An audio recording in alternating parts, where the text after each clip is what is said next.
Welcome back to the Coffee Hour. I'm Andy Bates. I'm Sarah Gulseth. It is Volunteer Month. We're discussing and showing appreciation for our volunteers. It's National Volunteer Month. It is. So we're talking about volunteer opportunities and recognizing volunteers who serve in a variety of ways across the LCMS here on Wednesdays in the month of April. Very important people. Yes. It's like volunteers. VIP month for volunteers. I don't know. That's a nice segue. Very good. I tried. Have you thought about serving? I know Sarah has thought about serving in a short-term mission. I have. So we get the scoop from the real live people who have gone on one of the short-term missions to Poland. So we're going to learn more about that. And to help us with that, of course, Ann Gonzalez, Manager of Short-Term Mission Training and Engagement for the LCMS Office of International Mission at fellow DCE. Ann, thanks so much for joining us in the studio. It's always a pleasure. And you have arranged for us. Well, you get to work with short-term missionaries all the time, and some great stories for us today with one of the teams that's gone to Poland, and they had such a great time. They're going back. Is that right? For the third time. For the third time. Nice. Yes. I am so excited to hear their story. The Reverend James Butler serves as volunteer with the short-term mission serving in Poland. Pastor Butler, thanks so much for joining us. Thank you for having me. And Leslie Colligan also serves as a volunteer with that short-term team going to Poland. Leslie, thanks so much for being our guest on the Coffee Hour. Thank you. Well, tell us, we'll start with Leslie. What prompted you to consider serving on a short-term mission team? Well, I've always wanted to be part of a missionary team. Even going way back in high school, my high school book said that my vocation was to be a missionary. Oh, wow. Well, life happens and it gets in the way sometimes, and I think that God just kind of gave me a long trip to get to that point. But I love the short-term missionary experience. It's quite wonderful. Pastor Butler, what about you? What prompted you to join the short-term mission trip? I've always wanted to go on a short-term mission trip. I've always kind of opened my eyes to it, and I saw an article about it, and I turned to my wife and I said, I think it's for me and my puppet troupe time for us to go to Poland. The pastor and his puppets in Poland. We love alliteration. Tell us about... And the children love the puppets in Poland. Oh, I'm sure. Actually, tell us about the puppets in Poland. I'm curious. What did you get to... Did you actually get to bring the puppets with you? Oh, yeah. They made it through customs. Nice. How did you get to use them on the trip? Generally, we use them on the opening to do... it's just kind of the opening skit and stuff. We used all my puppets, half of which my wife has made. Oh. And then the kids themselves, we just leave them out. And so when the kids come into the sanctuary to do their music time, they'll sit and play with them. And they'll have conversations in English and Polish, and it's good for them to practice with them and stuff. Nice. What was the aim of your trip, the short-term mission to Poland, Leslie? Basically to share the gospel. Now, as part of the team, I'm working with crafts, so it's reinforcing all the Bible stories and music and just sharing the gospel through the crafts that we're doing. So these past few years, I mean, we've had some wonderful themes. Like 2017 was celebration, and we were celebrating all the church celebrations, and 2018 was the River of Life, which you're celebrating salvation through water. So you can imagine all the crafts that go along with that. So it's been a fun time to share the gospel through art and develop a few skills along the way. So you had such a great time doing this that you even got to write the curriculum and plan the crafts for this year as well. Yes. And that was a little different for me. You know, I've always done a lot of artwork myself, and I teach the other 50 weeks a year, art to adults with disabilities. So I love teaching that. And so it's nice being able to use this in a different way for God's glory. Tell us about how you prepare for a trip. How you've done this trip a couple of times now. Tell us how you prepared for this trip, Leslie, and then we'll hear the same from Pastor as well. Well, for me, it's looking at the curriculum in the past few years and seeing what each day the Bible stories are going to be, and then breaking that down into a craft that can reinforce that craft activity. But it's also, you're reinforcing, why we're there also is to help reinforce their English, which some of the children have a tremendous English speaking skills. And then some of them really need the interpreters. And we are so fortunate in the church that we are associated with that they have wonderful interpreters for us, and the pastor's wife and a few others volunteer to rotate with the groups of children. So we're very fortunate. So, my big suitcase is packed with all the crafts, and then I have a tiny suitcase with clothes and all the essentials. Like a true missionary. Right. Bring the supplies in the big suitcase. And, Exactly. And, Pastor and I both, the first year, we had a 50-pound limit, and we were at 49.5 pounds through customs. Now, Pastor, how did you prepare for your first trip to Poland? Tell us about what goes into your preparation for a trip like this.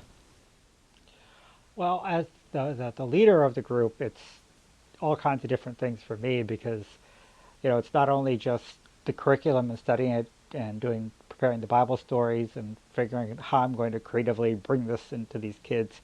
It's also doing the coordination of other people on the team. So far now, our teams, Leslie and I are members of the same congregation. She's one of my members, but the other people we've had are not. So setting up regular Skype meetings with everybody to make sure we're all on track, that we all know what's going on and everything, helping to recruit the different people that we need for different roles with everything. And then just really working through the curriculum, trying to figure out what's the best way to teach this in English, how to work with the kids, how to make it understandable, especially because it's a large age range, from 3rd grade up through 8th grade, at different levels of English. And just, so what am I going to do with the younger ones whose English is very limited, and versus the ones who are older who really want to just kind of talk and speak English? And how do I do this in a really engaging way with them? One of the things that's interesting about Poland, if you're not Catholic, they really think you're some kind of cult. They really just think you're very odd. And so one of the things we really want to do is try to help break down some of those barriers and help the congregation engage the community, which we've had great success at, actually. Yeah. How have you seen these short-term missions make a difference in the people, in the lives of the people that you serve? Now that you've gone back a couple of times, how have you seen a change or an impact? I actually asked the pastor's wife that last year, and she said a couple of things. One, people that had engaged in it. Before, that was really known as the German church. Now it's really kind of known as the church that does the English Bible camp. So that's a real good positive change. And then the congregation has its leadership there. I said, hey, if we could be getting people here for different things, what else can we be doing? So they did a series of concerts this year. Oh, cool. Including one which was a strings concert, and they had the only Stradivarius in Poland there. Oh. The whole church was packed. And then last year, the day we left, they had this cookout for us. And the church council came up, and they had tears in their eyes, thanking us so much for coming. They just, oh yeah, and if you're American, you're kind of a celebrity. We had these people going up to the church, taking selfies with us. Nice. We are blessed with a wonderful host pastor and his wife. They're just so gracious. and the children are phenomenal.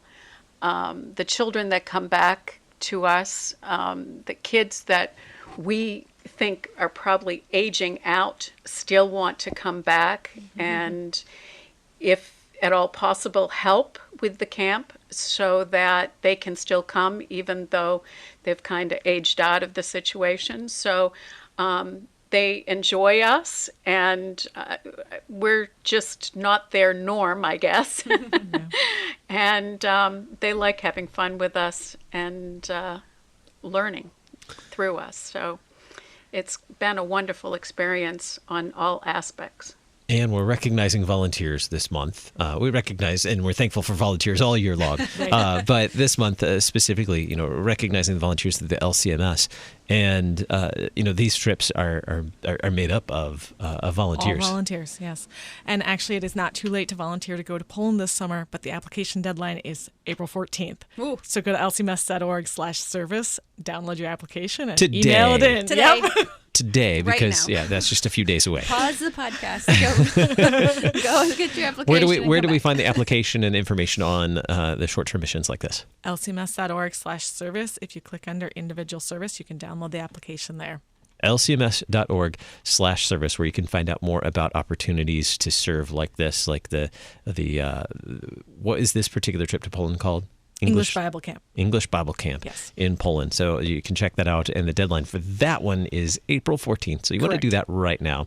But there are other opportunities to volunteer around the world. Absolutely. Some other short-term teams, such as Mercy Medical teams. Correct.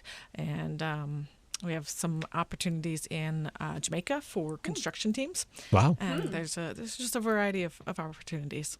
lcms.org/service, right? Very good. Check it out. And Pastor Butler, your words of wisdom, having gone on this team a couple of times, anyone who's thinking about, kind of maybe on the edge of thinking about doing a short-term mission, what are your words of wisdom to share?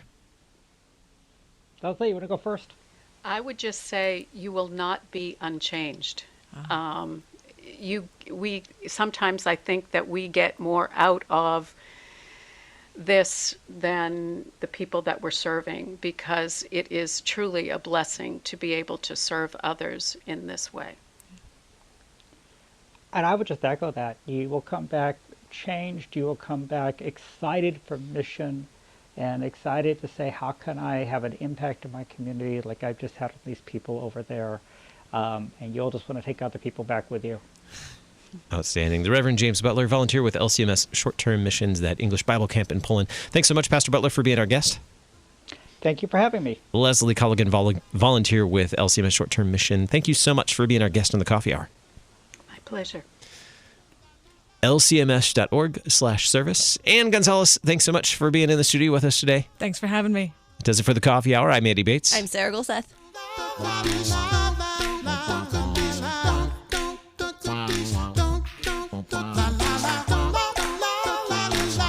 The Coffee Hour with Andy and Sarah is a production of KFUO. To support the Coffee Hour and KFUO Radio, visit KFUO.org. You can also text KFUO to 41444 or send an email to gifts@KFUO.org. And you can call us at 800-844-0524. KFUO. Christ for you, anytime, anywhere.